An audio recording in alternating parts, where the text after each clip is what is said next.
Namaste friends, this is a NBC news article and we will look today for one of the very important disaster happened in our history. This is popularly known as Exxon Valdez Oil Spill and it occurred in the year 1989. So this was one of the report published in the year 2009. So after the 20 years after this disaster, so the headline is Oil Plagues Sound 20 years after Exxon Valdez. So here sound, the meaning of sound you can take as a reef, so that is present in the sea. Okay. So the subheading you can read as the 20 years after the Exxon Valdez disaster. Oil in some parts of Alaska's Prince William Sound. So Prince William Sound is the area where this disaster had happened in the year 1989 and it is in the Alaska, USA. The toxicity is nearly as toxic as it was first few weeks after the spill, according to an anniversary report. So we will look into some details about this. Okay, so you can see this was the Exxon Valdez oil tanker and it was single hull tanker. So up to this point of time, all oil tankers were single hulled, means these tankers were having only one hull. But after this disaster, so the US government and throughout the world, now it is mandated that the oil tankers must have two hulls, so that if one hull gets damaged, the second hull will be there and it will not damage the entire marine life, right?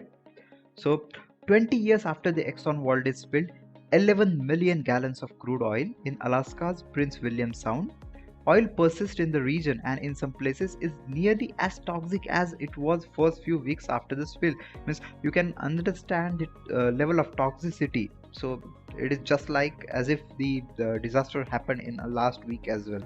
Okay, so this is such toxic level over there in some parts. This Exxon Valdez oil is decreasing at a rate of 0 to 4% per year. And this is the statement from the Exxon Valdez Oil Spill Trustee Committee, stated in a report making Tuesday's 20th anniversary of the worst oil spill in US waters. And at this rate, the remaining oil will take decades and possibly centuries to disappear entirely.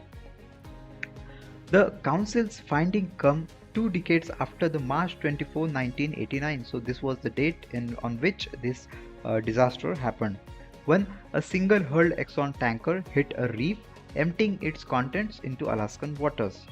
The spill contaminated more than 1,200 miles of shoreline and killed hundreds of thousands of seabirds and marine animals. So there were a lot of damage for the environment, for marine life. So we cannot measure that. And this accident was happened, so the captain of the ship, the captain of the tanker, was convicted of the misdemeanor, and there was criminal files charged on him, and he was also sentenced $50,000 fine and also 1,000 hours of community service. But we will not discuss that in detail. We will look for some important points. And what was the learning from this disaster? So we can see that the following the oil and its impacts over the past 20 years. So after analyzing the trend over 20 years, it has changed the understanding for long-term damage from an oil spill. So whenever we are talking about oil spill, so it is not enough to talk only about weeks, months, or only few years. So we need to so this assessment says that we now know that the risk assessment for future spills must consider what the total damage will be over a longer period of time, rather than only the acute damages in the days and weeks following a spill.